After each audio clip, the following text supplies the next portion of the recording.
क्षमा breaking Jain news.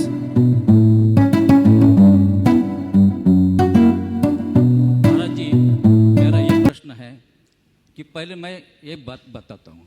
मेरी पत्नी 2020 से आर्थराइटिस यानी संधिवात से बीमार थी। उसके लिए एलोपैथी उपचार चल रहा था, लेकिन 2 साल के बाद उन्होंने आपका भावना योग सुबह और शाम पढ़ने चालू कर दिया, और सुबह शाम 2 साल से पढ़ती हुई आज ये जो पटरियाँ जो है ना, सीढ़ियाँ चलती नहीं थी, आज ये जीना चढ़ रही है 2 मंजिल की। तो इसका बात मैं ये कहता हूँ, ये पत्नी मेरे साथ है, तो इसके पीछे मेरा प्रश्न है कि ये भावना योग में विज्ञान क्या है, विज्ञान का असर शरीर पर क्या होता है, और आध्यात्म से आत्मबल पर कितना बढ़ता है, ये बात मुझे हमारे लिए। देखिए, भावना योग का विज्ञान क्या है और उसका प्रभाव क्या है, उसका जीवंत प्रमाण तो ये बहन जी हैं ही, माता जी। आपने जैसा अभी बताया संधिवात यानी गठियावात, आर्थराइटिस, गठिया रोग। कई लोगों के साथ ऐसा हुआ। एक बहन जी तो ऐसी भी इस सभा में आई जिसने कहा मैं साड़ी नहीं पहन पाती थी, और भावना योग के प्रभाव से आज एकदम नॉर्मल है। गठियावात को लाइलाज बीमारी के रूप में देखा जाता है, लेकिन जो लोग ठीक तरीके से भावना योग करते हैं उस पर इसका बहुत अच्छा प्रभाव पड़ता है। आपने पूछा भावना योग का विज्ञान क्या है। भावना योग का सीधा सीधा विज्ञान ये है कि हम जैसी भावनाएं बहते हैं वैसे परमाणु हमारी ओर आकर्षित होते हैं। अच्छी भावनाओं के बल पर हम अच्छे परमाणुओं को आकर्षित करके अपने शरीर को स्वस्थ कर सकते हैं। इसलिए हम अच्छी भावना भाएं। यद भाव्यते तद भवति की उक्ति बहुत पुरातन है। हम उस उक्ति को आत्मसात करें और अपने जीवन में इसे आगे बढ़ाने की कोशिश करें। हमारी अच्छी भावनाओं से हमारे शरीर के अंतःस्रावी ग्रंथियों के स्राव में भी परिवर्तन आता है।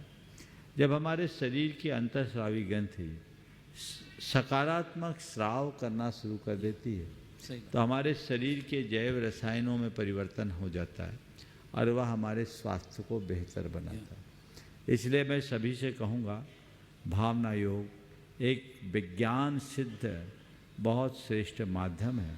आप इसका नियमित अभ्यास करें। जो लोग इसका अभ्यास कर रहे हैं वो सुनिश्चित रूप से इसका सुलाभ लेंगे। आज ही मेरे बीच, आप सबके बीच का आगम, आ जाओ मंच पे, आ जाओ थोड़ा।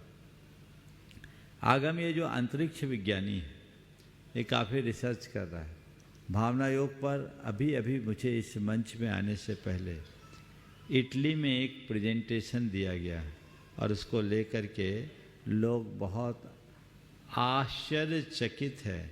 वैज्ञानिकों के मध्य ये प्रेजेंटेशन दिया गया और ये बताया गया, उनको प्रयोग करके उनको भावना योग भी कराया गया और उसके बहुत अच्छे लोगों की टिप्पणियाँ भी आ रही है, अभिमत भी आ रहे हैं।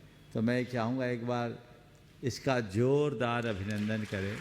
और ये आने वाले अप्रैल माह में, अप्रैल में ना, अप्रैल में फ्लोरिडा में भी अपना प्रेजेंटेशन देने की तैयारी कर रहा है, जिसमें दुनिया के कुल 12 लोगों का चयन हुआ है, उसमें एक आगम का चयन किया जाए।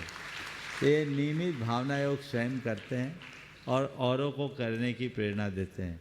तुम अपना छोटा सा एक्सपीरियंस 30 सेकेंड में बोल लो। नमस्ते महाराज जी, मेरा नाम आगम जैन है और रिसेंटली इटली में एक रिसर्च पेपर प्रेजेंटेशन है भावना योग के ऊपर, जिसका टाइटल है exploring the impact of Jain meditation और भावना योग on the mental wellbeing of astronauts for prolong isolation space missions. मतलब अंतरिक्ष में जब अंतरिक्ष यात्रियों के लिए भावना योग कितना लाभदायक हो सकता है, इस पेपर में इस बारे में बताया गया है। और जो इटली में 14 से 18 अक्टूबर में जो IAC कॉन्फ्रेंस हुई उसमें भी इसको प्रेजेंट किया गया था, जो अगले महीने इंटरनेशनल लेवल पे पब्लिश होने वाला है और ये अप्रूव हो चुका है। और सेम एक्सपेरिमेंट मैं एक्सटेंड करके जो अगले साल अप्रैल में फ्लोरिडा में possum scientist astronaut candidate program है, उसमें भी ये रिपीट करने वाला हूँ, इसका जो एक्सटेंडेड वर्जन है। और ये महाराज श्री के सानिध्य में ये एक्सपेरिमेंट मैं कर पा रहा हूँ। तो ये एक्सपेरिमेंट था भावना योग के ऊपर।